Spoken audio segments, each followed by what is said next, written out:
आज की कहानी है अंधेरी रात।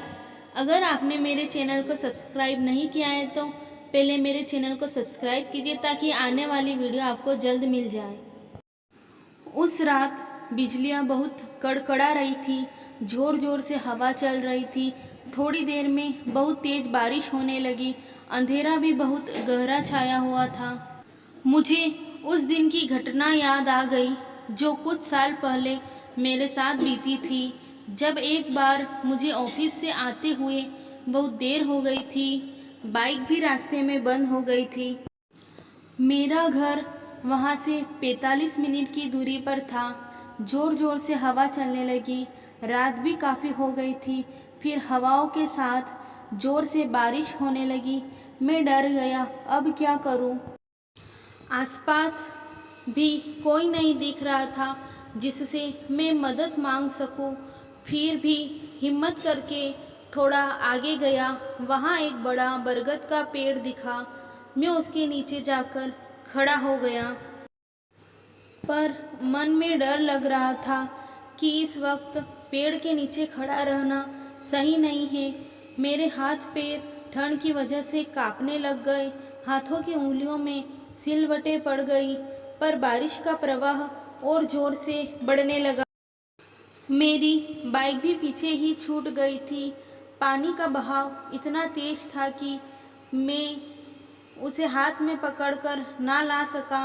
मैंने थोड़ी हिम्मत करी और थोड़ा आगे चला। इतनी अंधेरी रात में सुनसान रास्ता, कहीं से कोई उम्मीद नहीं दिख रही थी और जानवरों की भी अजीब अजीब सी आवाज़ें आ रही थी। मुझे डर लग रहा था कि कोई जानवर आकर मुझे खा ना जाए।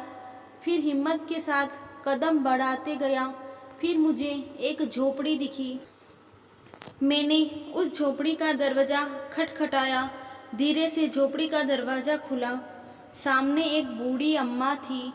मैंने उनसे कहा, अम्मा, बारिश बहुत तेज हो रही और मेरी बाइक भी रास्ते में बंद हो गई। क्या मैं बारिश बंद होने तक यहाँ रुक सकता हूँ? अम्मा बोली, हाँ बेटा, तुम यहाँ आराम से रुक सकते हो। अंदर आओ। अम्मा ने मुझे कपड़े दिए, कमीज और पजामा कि यह पहन लो बेटा, तुम पूरे भीग गए हो। फिर मैंने कपड़े बदले और बैठ गया। इतने अम्मा मेरे लिए चाय बनाकर लाई। मैंने कहा, अम्मा, इसकी क्या ज़रूरत है? मैं आपको यूं ही परेशान कर रहा हूँ। अम्मा बोली, नहीं बेटा, ठंड बहुत है और तुम पूरे भीग गए हो। इससे तुम्हें थोड़ी गर्मी मिलेगी और तुम आज रात यहीं रुकना, सुबह चले जाना। वैसे भी बारिश बंद होने के आसार नहीं लग रहे हैं।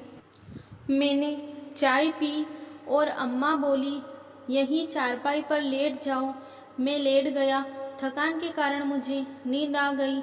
जब सुबह आँख खुली तो माहौल बिल्कुल शांत हो गया था। पक्षी चहचहा रहे थे। आसमान में बादल छाए हुए थे। मैंने अम्मा से कहा, अच्छा अम्मा, अब मैं चलता हूँ। ठीक है बेटा, अम्मा बोली। फिर मैं मेरी बाइक के पास गया। वहाँ से उसे मैकेनिक के पास ठीक कराने रखा। फिर रिक्शा पकड़कर घर गया। फिर मैं नहाने गया तो देखा मैंने अम्मा के दिए हुए ही कपड़े पहन रखे हैं। मैंने सोचा मैं जाकर लौटा दूंगा। मैं नहा धोकर फिर खाना खाया। फिर मेरी बाइक के पास गया। मैकेनिक बोला, साहब, 2 घंटे इंतज़ार करना पड़ेगा। मैंने कहा, ठीक है, मुझे अम्मा के घर कपड़े लौटाने जाना था। फिर 2 घंटे बाद बाइक सही हुई और मैं उसी जगह पहुंचा, पर वहाँ ना तो झोपड़ी थी और ना ही अम्मा।